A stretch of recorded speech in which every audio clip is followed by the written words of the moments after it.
Hello and welcome, you legends, to another opening where this time I'm going to cover the Japanese.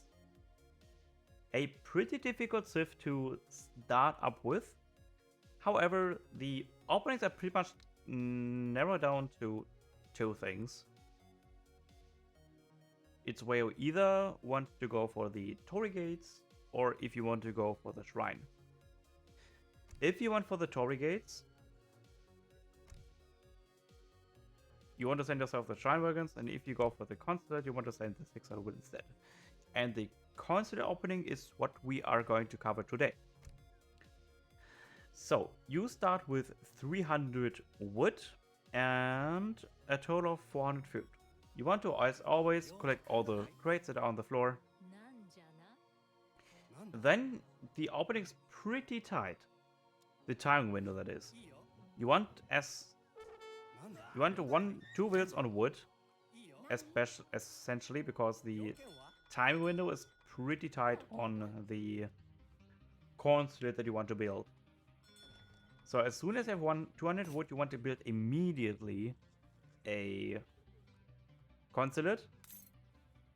Then you want to get one villager on wood. Let's slowly shop the wood to... The shrine costs 140 wood in total, but you want to ally yourself with the Portuguese consulate. What the Portuguese consulate does is that it makes your buildings 15% cheaper. Not only buildings, but wonders as well. So you don't need 800 food to enter, but you need 680 food instead. So you want to shop yourself 7 wood, and once you have shopped yourself 7 wood, you want to get your villager back to food. I was on the shopping here a bit because I was busy on scouting a bit on the map for treasures, as you hear. And then afterwards, you want these consulates built, you want to immediately click the consulate, click on that select button to allow yourself with a nation and to the Portuguese immediately. Because you see that this window is pretty tight. And if you're new to this opening, I recommend that you want to have your heroes scouting next to each other, because then it is not as tight, because it's 15 seconds now with one hero, but it would be like 7 seconds with like 2 heroes. And if you are new to this build order, it's very tight very easy to get idled for a bit, which is one thing you want to negate. And in terms of villagers when you queue up, you want to age up with either 12 or 13. 12 is the goal that you want to achieve yourself. And first card of choice is going to be the Heavenly Karmi, which makes our shrines even cheaper and makes them also more efficient on their gather rate. We can see it in a second here. So at the moment it's 0.4. Food per second that we gain is like half a villager, 2/3 of a villager. And once a card has come in, it comes down to up to 0.47. It's not much, but it's something we have to work for. I mean, if you have like 20 shrines, we get like 1.4 per second. It's kind of good. So 12 villagers is a go time. We do age up quite a lot faster than China. So as said, you want to age up either the Toshogu Shrine. What the Toshogu Shrine does is that, as said, it does give yourself 20 population flat, and as age up bonus you get 200 export, which then can be used for either the bows, or if you're on a water map, you can also send yourself the fishing boats. And fun fact, if you send the fishing boats with the concept and there's like no water shipment point, you get wood instead. Isn't that funny? And once you have clicked the Asia button, you want to get your, not Asia button, once you have built the one of your choice, this time around Toshoga Shrine, you want to leave 6 villagers on food, and all the other ones are going to go to wood. Because keep in mind that you are a aggressive, which can train villagers in transition from 2 to 3 and any age of time beyond that. And any additional wills are going to go to wood. Why 6, you may ask? Because we are wanting to get a market and the shopping upgrade. And as soon as you click the Edge button, you also want to change the shrine to wood.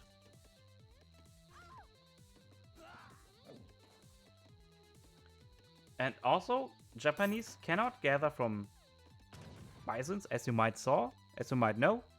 So you are going to gather from cherry orchards, which is less efficient than a hunt. But thanks to that, your villagers are pretty much not raidable. There's a market coming up.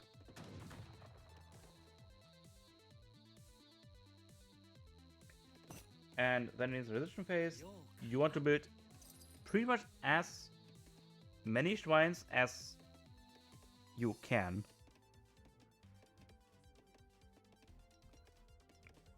Until your 600 wood has arrived. Because once you have reached second age, 600 wood is going to be our first shipment of choice. Because keep in mind, our shrines now cost only 75 wood instead of 140. So you essentially get like 2 shrines for the price of 1. More or less, if we wouldn't have sent in the Heavenly Kami and the Portuguese Consulate.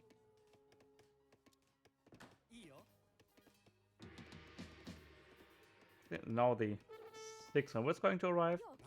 And now you want to collect the coin crate. Because you can either leave the coin crate on the floor to save yourself some few seconds, or you can collect the coin crates immediately. It's up to you. It's not the difference between life and death, but it does save yourself a second or 2 from the age up.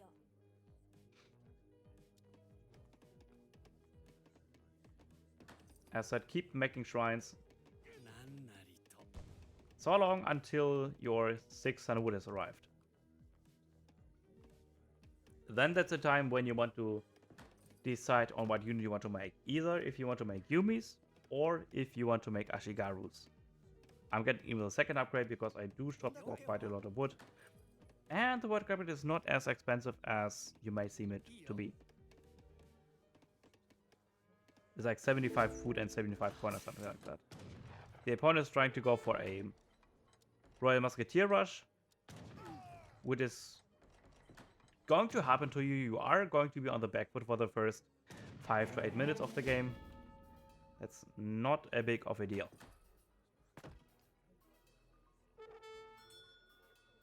Because half your eco is in the base, and the other half of your economy is going to be on the map. And the opponent most of the time has to make a choice. Either he's trying to AoE you, or he's trying to kill down the shrines.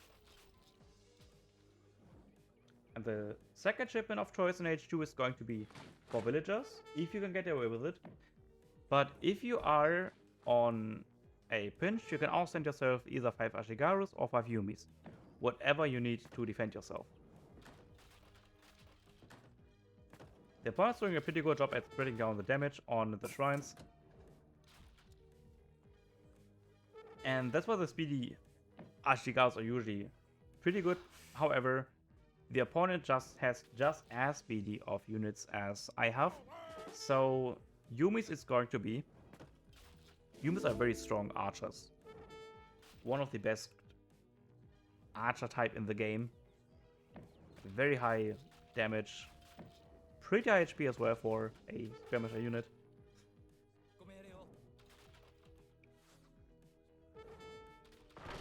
So if you want to keep yourself from losing as many shrines, and one thing that is advisable is to try to shrine your opponent's hunts first, and then walk through your way back to the base.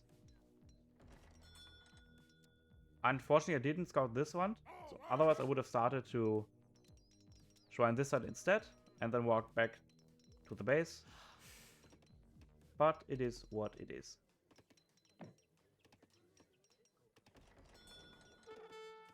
And if you can get away with it, it's also fine to send 4 villagers once again.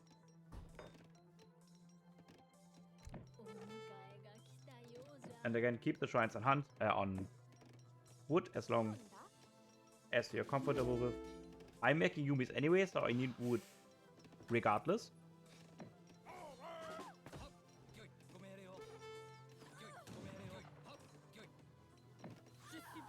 So yeah, it's going to be a bit annoying to deal with all those raids on those shrines, but we have to deal with it.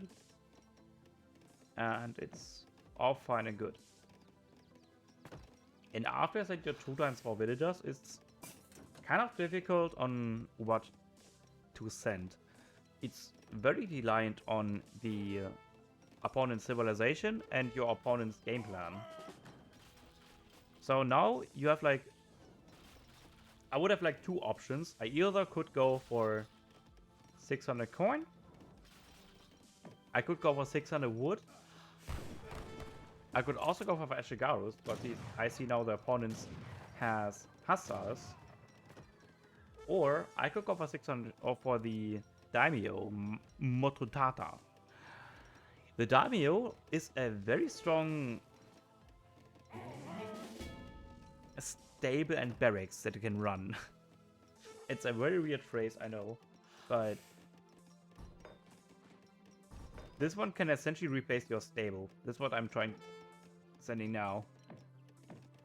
The Daimyo, because my opponent doesn't know that I have a mobile stable yet.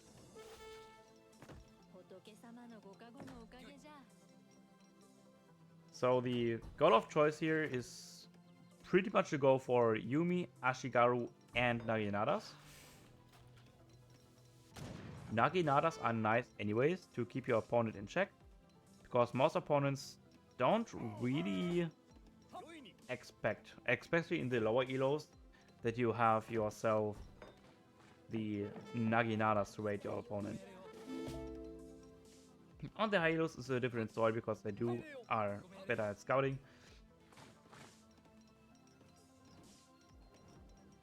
And again, you are pretty much raid safe for a long period of the game. It's not until like well into the 20-minute mark where you are finding yourself on running out of hunts.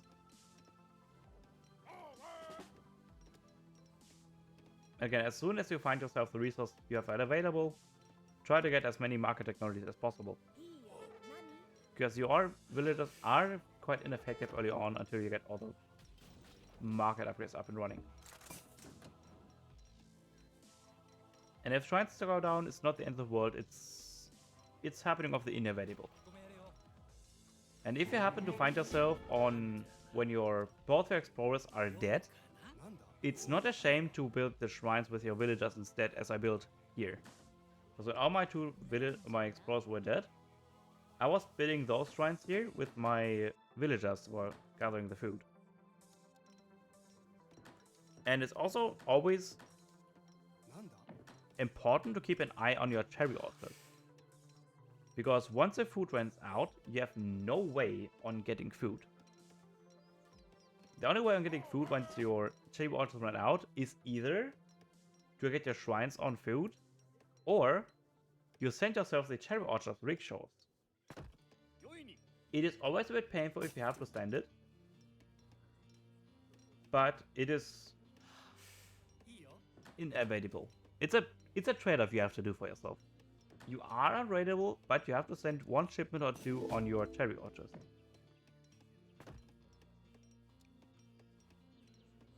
In order to still get food. I mean, or you can build also fields, but fields are very expensive and very inefficient. Again, use all the micro-tricks you have at your arsenal to mitigate losses here. I did use a pull trick here to mitigate the losses on those Yumi archers, so the carry does not connect to them. And then, yeah. Keep in mind that you can safely play it out in H2 if you are Japan. Japan is a very all-rounded. It's very strong in H2 and it's also very strong in H3. And also very strong in H4. It is just very weak in the early game. That's one thing that you are very vulnerable at.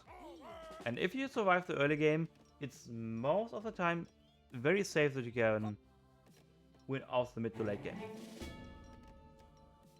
Because Japan does have numerous of cards and numerous of technologies that you can use on your disposal. Like 20% arch Yumi attack, that's again here 15 hit points, plus 2 range, 15% damage on the Ashi's, 50% hit points on the Ashigaru's damage. And if you're going to H23, your Age of choice is almost always going to be the Golden Pavilion. What the Golden Pavilion is going to do is that it allows you to get a passive bonus of 10% for either hit points of your ranged units, hit points on your melee units, speed on your units. A lot of options out here. And once you have built all your shrines, or the vast majority of shrines, you want to change your consulate. That's when you have like two options. You can either go for Japan, which gives yourself 7% attack. In addition that you can train units from the consulate, or you can change it to Dutch. What Dutch does is that it allows you to send the arsenal, church, and most importantly the bank. But it also does give you a passive coin trickle of 0.8 per second, I think. Nothing to think about. In the meantime, I was feeling quite great here about pushing my opponent. These musketeers are pretty strong, but I do have Yumi that counter them. And also he did click the H-up button, that's when I pushed pretty much immediately. Non-stop action, because I did not want him to snowball into the late game where he sends like 2 Falconets, which are on the way. And also get his veterans upgrade. And that's what I mean when Japan can fight out quite confidently in H2. As long as you can maintain your opponent's pressure and that you keep track of your opponent's shipments. There's Nergenadas, which are going to snipe the Falconets, I think. Because there's like no anti-Kafir besides the few Royal Musketeers. Minimac getting cold, trying to save the Falconets.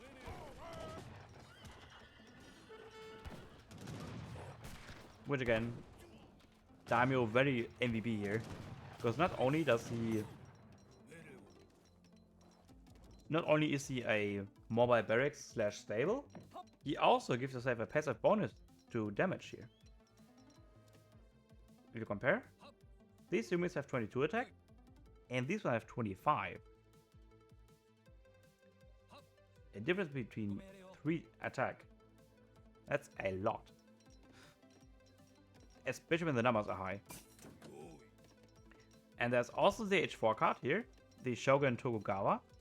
And the Shogun, there's like 2 different ones. There are the Daimyos, which can train all sorts of infantry, which gives your hero a non-stackable attack bonus. And then there's the Shogun. The Shogun can train artillery and consulate units and boost the hit points of units instead. Remember, it's not stackable, so if you have 2 daimyos, it's not going to increase the damage further. You can only have 1 of each archetype, let's say. As I see, I ran out of cherry archers. That's when I sent my cherry archers. I did send it a little bit too late. And that's where the game gets messy, where I take like a bunch of resources that I couldn't spend. And then I did send the bank wagon. Next I'm going to send the church for some experience. And yeah.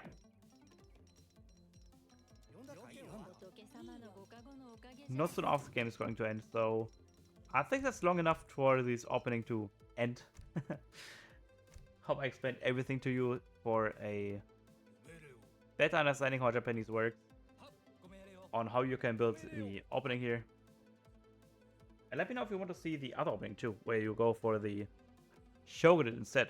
So, hope you enjoyed, and I'm going to see you in the next one. Bye!